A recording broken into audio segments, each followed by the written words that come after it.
자, 최근 정부에서 또 세금을 늘리겠다라고 해서 논란이 되고 있습니다. 세금을 또 늘린다고 해요. 자, 이번에는 소득세를 늘리겠다라고 하는데 기재위에서 얼마나 늘릴 예정이냐? 소득세 최고세율을 무려 45%까지 늘린다라고 합니다. 아니, 계획이 아니라 이 인상안이 실제로 이미 통과가 되었다라고 해요. 자, 세금 자고 일어나면은 자꾸 세금이 늘어나고 있습니다. 정부 재정을 방만하게 운영을 하고 방만하게 운영하니까 결국은 증세로 이어질 수밖에 없는 이 숙명과도 같은 레퍼토리. 안타깝다라는 것이죠. 이래서 뽑으면 안 된다라고 그렇게 사람들이 강조를 했었는데 말입니다. 자, 참고로 혹시 시청자분들 중에서 그거 소득세 최고세율? 그런 거 부자들만 내는 것 아닌가요? 나하고는 상관없는 것 아닌가요? 이렇게 순진한 생각을 하는 분들도 분명히 있을 겁니다. 자, 그런데 그게 절대로 그렇지가 않습니다. 부자들한테 세금 낸다고 해가지고 나하고 상관없는 게 절대로 아니에요. 자, 일단 기본적으로 원래 국가 증세 세금 문제에는 세금을 늘리겠다라고 하면 정상적인 국민들은 일단 계층을 떠나가지고 반감부터 가지는 게 원래는 당연한 겁니다. 자, 물론 국가에서 증세를 한다, 세금을 늘리겠다라고 할 때 처음 시작은 소수의 부자들에게만 적용을 하겠다, 소득세 최고세율을 이렇게 구간을 올리겠다, 이런 식으로 접근을 하겠지만 나중에 시간이 몇 년 흐르고 나면은 나중에 그 부자들한테 뜯을 거 다 뜯어내고 그 마른 수건이라 갖고 쥐어짜내도 더 이상 나올 물이 없으면은 결국은 다 중하위권에게까지 세금 증세의 범위가 확장된다라는 거예요. 그래서 지금 이렇게 부자들의 증세 소식인데도 불구하고 이게 왜 위험하냐면 옛날에는 이것보다 적은 세금을 걷고도 국가가 운영이 됐었는데 지금 자꾸 국가가 세금이 모자라다라는 뜻입니다. 이것들이 돈을 방만하게 잘못 쓰고 있다라는 거죠. 그래서 부자들을 첫 출발점으로 먼저 세금을 늘리겠다라고 하는 거예요. 근데 이게 나중에는 다 우리 같은 중하위권에게까지 세금 증세의 범위가 확장될 게 뻔하니까 그래서 지금 이렇게 부자들의 증세 소식인데도 불구하고 평범한 월급 소득자인 기자들조차도 이 증세 소식을 중요한 경제 뉴스로 앞다퉈서 다루고 있다라는 겁니다. 그죠? 그리고 평범한 네티즌들도 생각이 있으니까 이런 기사를 보면서 걱정을 하는 거예요. 내가 저만큼 많은 돈을 벌지 못하더라도 저기서 저렇게 세금 증세가 시작되면 나중에 그 도미노 현상이 나한테까지 돌아오겠다라는 것을 사람들이 걱정을 한다라는 것이죠. 자, 그러니까 부디 국민들이 제발 좀 정신을 차려야 될 텐데 안타깝게도 이런 진짜 깨시민들은 너무 적어요, 우리나라에. 지금 우리나라 대한민국의 평균 국민들의 정치의식 수준은 정말로 심각합니다. 정말로 심각해요. 거의 이거는 뭐 어린애한테 사탕 줬다가 뺏는 그런 느낌이라고 해야 되나? 지금 한국인들이 가지고 있는 그 유권자로서의 어떤 그 자질이라는 거, 투표권이라는 게 거의 그 정도로 불안한 상황입니다. 자, 자세한 소식을 저와 함께 알아보도록 하겠습니다. 자, 최근 정부에서는 돈 좀 벌어들이는 국민들을 상대로 소득세 최고세율을 무려 45% 이상으로 인상하겠다라는 뜻을 밝혔습니다. 법안이 이미 기재위에서 앞서 말씀드린 바와 같이 통과가 되었다라고 해요. 지금 실제로 진행이 되고 있는 겁니다. 자, 아무리 돈 잘 버는 사람들한테 거둬들이는 세금이라고 해도 아무리 그렇다고 해도 한 국민 개인이 전체 벌어들이는 소득에서 국가가 거의 절반가량을 세금으로 뜯어간다면 여러분 이건 상식적으로 좀 문제가 있지 않습니까? 자, 제가 다시 한번 정리를 해볼게요. 정부는 최근 소득세 최고세율을 42%에서 무려 45%로 불과 몇 년 만에 또 3% 넘게 인상하는 엄청난 방안을 강행하겠다라는 뜻을 밝혔습니다. 끝까지 밀어붙인다라는 소리죠. 저번에도 올려놓고 얼마나 지났다고 3년 만에 소득세 최고세율을 이 정부 들어와가지고 또 올리는 것입니다. 부자들한테 세금을 더 늘리겠다라는 거예요. 자, 이로 인해 가지고 1만 6천 명이 넘어가는 우리나라 고소득자 분들의 세부 부담이 또다시 가중될 전망이라고 합니다. 내년이만 이로 인해 가지고 정부 세금 수입이 얼마나 늘어나느냐? 3,969억. 계산하기 편하게 약 4천억이 늘어나는 셈입니다. 자, 이게 얼마나 많은 돈이냐면 여러분 5년 뜯어가면 세금 수입이 무려 4조 원 이상 증가합니다. 또한 부유층 1인당 2,500만 원이 넘게 갑자기 세금이 늘어나는 거예요. 당연히 굉장히 부담스럽겠죠. 아무리 있는 사람들이라고 하더라도 말입니다. 자, 우리가 여러분들 이런 뉴스를 볼 때 오해하시면 안 되는 게 있어요. 부유층이 벌어들이는 그 수억 원대의 연소득 대비해서 그 2,500만 원이면 적은 것 아니냐 이런 헛소리를 하실 수가 있는데 그러면 안 됩니다.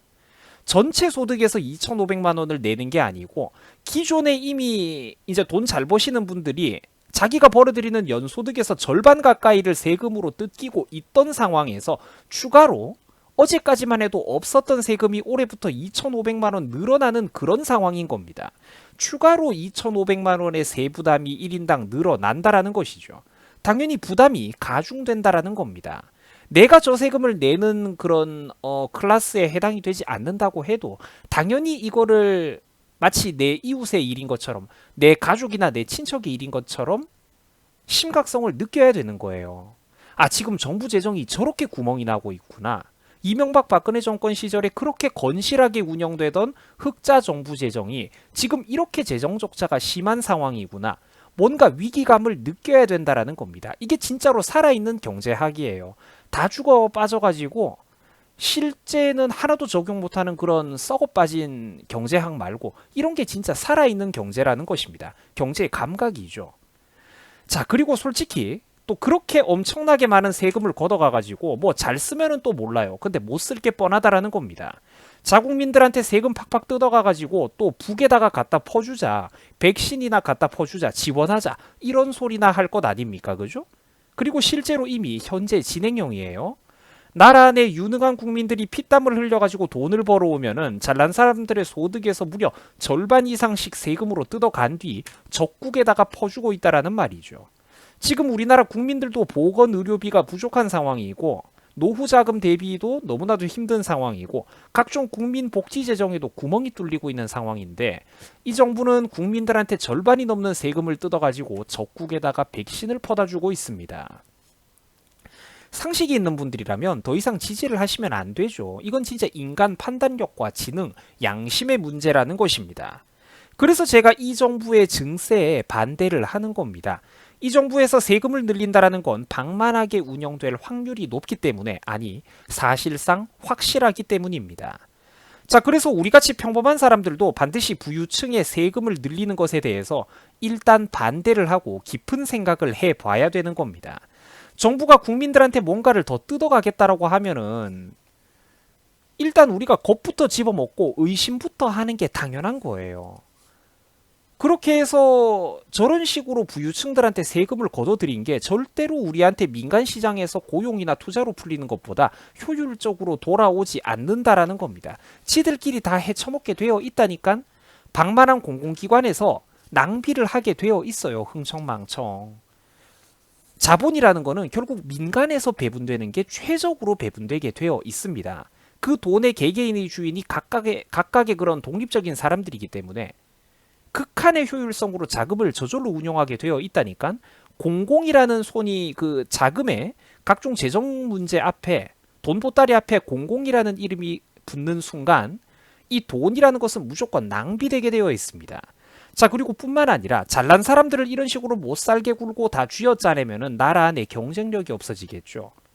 그러면 다음 차례가 누구냐? 반드시 중산층과 서민, 우리 같은 평범한 사람들의 차례로 이 증세의 순번이 되돌아오게 되어 있다는 겁니다. 북한을 한번 생각을 해보세요. 뼈 빠지게 다들 일하고 유형적으로든 무형적으로든 사실 전부 다 엄청난 양의 세금을 내고 있는 거죠. 북한에 군복무 10년씩 하잖아요. 개인들이 엄청나게 인생에서 많은 부분을 희생해주고 있는데 그 나라가 잘 삽니까? 못 살죠. 지능이 있으면 뭔가 눈을 떠야 된다라니까. 국민들에게 세금을 뜯어간다라는 이것은 절대로 무한한 그런 마르지 않는 샘물과는 다른 것입니다. 국민들에게 부당하게 많은 세금을 뜯어가면 그 국민들은 반드시 거기에 대해서 반응을 하게 되어 있어요. 살아있는 시장 경제는 반응을 하게 되어 있습니다.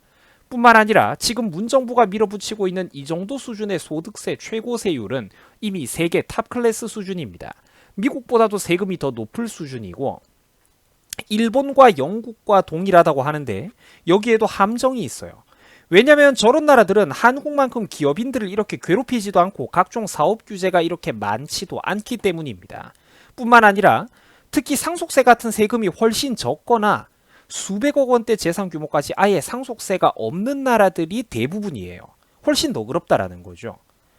그러니까 여러분, 우리 대한민국을 바라볼 때 국민 여러분들이 절대로 착각을 하면 안 되는 게 우리나라가 절대로 세금이 적은 나라가 아닙니다. 세금은 이미 엄청나게 많이 뜯어가고 있어요. 그리고 우리나라는 사실상 능력 있는 사람들에게 삥을 뜯어가지고 하위 계층이 이미 어마어마한 혜택을 누리고 있는 나라입니다. 월 소득 수준이 여기서 조금만 올라가기 시작하면은 세금이 진짜 어마어마하게 뜯기고 있습니다. 여기 뉴스 기사를 한번 보세요. 흔히 우리가 국뽕을 맞을 때 우리나라 대중교통 가격이 저렴하다라고 하는데 사실 그게 어떻게 가능하겠습니까? 보세요. 한 곳에서만 올해 대중교통 적자가 4천억 원이 넘어간다라고 합니다. 대구 한 곳에서만 말이에요. 전국적으로는 저게 얼마나 많겠습니까? 그렇죠. 조 단위입니다. 해마다 대중교통을 유지하기 위해서 적자가 조 단위로 나온다니까? 그러면 그 손해를 누가 다 메꾸겠습니까? 결국은 국민들 세금으로 메꾸는 거예요. 근데 솔직히 말해서 나와 여러분들이 내는 세금보다 기업이 내는 법인세가 훨씬 많겠죠. 이게 그거라니까?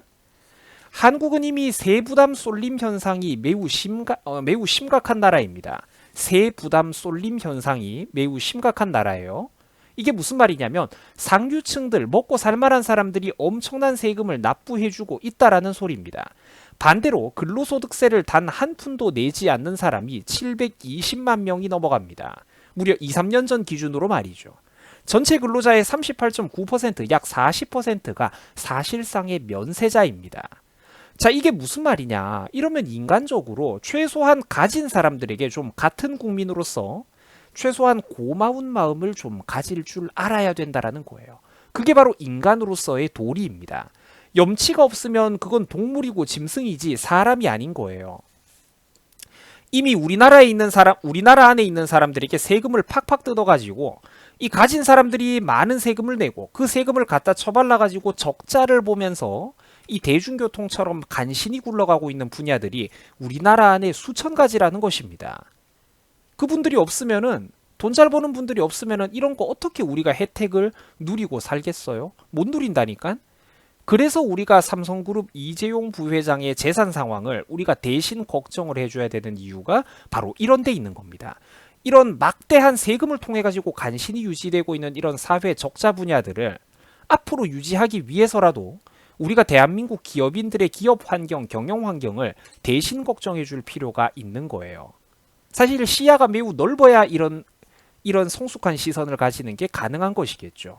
그 사람들의 삶이 수출 기업들의 어떤 환경이 내 삶과 직접적으로 연관이 있다라는 걸 깨닫기 위해서는 사실 매우 고도의 사회적인 지능이 필요한 것입니다. 자, 제가 자주 말씀드렸지만 다음 내용으로 넘어갈게요. 제가 자주 말씀을 드렸습니다만 과도한 규제나 세금으로 민간 시장 경제를 자꾸 괴롭히면 살아있는 시장 경제는 거기에 맞춰가지고 반응이라는 걸 합니다. 사회주의자, 계획경제주의자인 그런 좌파 정권의 사람들이 이거를 절대로 이해를 못해요. 과도한 규제나 세금으로 괴롭히면은 그거 자꾸 무한하게 뜯어먹을 수 있는 줄 압니다. 하지만 살아있는 시장 경제는 거기에 맞춰가지고 환경에 반응을 한다라는 것이죠. 매우 자연스러운 현상입니다. 지금 우리나라처럼 부자라고 해가지고 전체 벌어들이는 소득의 거의 절반 가까이를 세금으로 뜯어가고 또 절반씩 뜯기면서 그렇게 평생 벌어모은 돈을 자식에게 기업을 물려주고 가업을 승계하려고 했더니 거기서 또 상속세를 50% 넘게 뜯어가고 잘못됐다라는 것이죠. 부동산 가격 올랐다고 또 1주택자인데도 종부세 뜯어가죠. 각종 세금 뜯어가죠. 건강보험 뜯어가죠. 무더기로 뜯어갑니다. 우리가 휘발유 타고 자동차 몰면은 그중에 60% 70% 이상이 세금이에요. 여러분, 우리나라 절대로 세금 적은 나라 아닙니다. 제가 볼 때 세계에서 세금을 제일 많이 걷는 나라 중에 충분히 5손가락 안에 들어간다고 봐요. 직접세와 간접세를 모두 합치면 말이죠.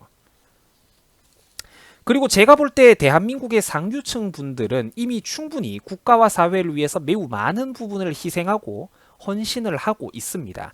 이게 그러니까 아는 만큼 보인다라는 거예요. 비록 나는 평범한 사람이고 내가 가진 게 없는 사람이지만 우리가 최소한 같은 인간으로서 염치를 가지자라는 거죠. 그들의 보이지 않는 손에 의해서 도움을 받고 있다면 염치를 가지자라는 겁니다.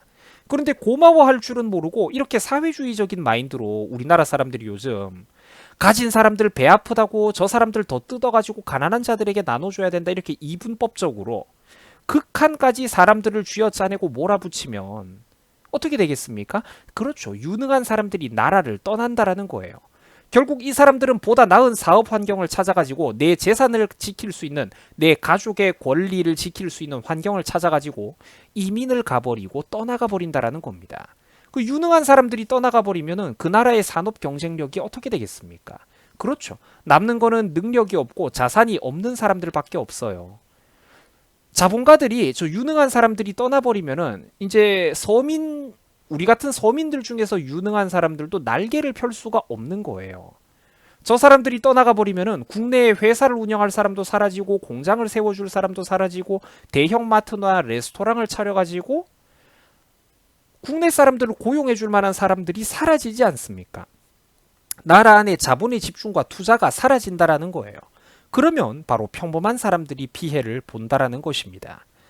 자, 친애하는 우리 시청자 여러분, 부자와 가난한 자, 평범한 사람들은 결코 대결 구도가 아닙니다. 대결 구도가 아니에요. 둘은 서로 다른 세상이 아니라 같은 세상에 살고 있습니다. 부자와 가난한 자, 평범한 사람들은 대결 구도가 아니며 서로 함께 부족한 부분을 메꿔주면서 공생하는 관계입니다. 둘은 서로 다른 세상이 아니라 같은 세상 속에 살고 있습니다. 요즘 실제로 건물주와 집주인들을 정부에서 괴롭히니까 애꿎은 집값과 부동산 가격이 어떻게 됐습니까? 폭등했죠. 집 없는 사람들이 결국 피해를 본다니까? 전세 매물이 실종되고 월세조차 이제는 폭등하고 있는 거 다들 보셨을 겁니다. 계속해서 강조를 하고 있지만 둘은 서로 다른 세상이 아니라 같은 세상 속에서 서로 유기적으로 연결되어 가지고 살아가고 있다는 것입니다. 만약에 한쪽이 정부의 인위적인 시장 개입으로 부당한 피해를 본다면 그 피해의 파장은 반드시 물결처럼 퍼져나가 가지고 다른 계층에게도 그 연쇄 반응이 이어지게 되어 있습니다. 자, 여러분들 수고하셨습니다.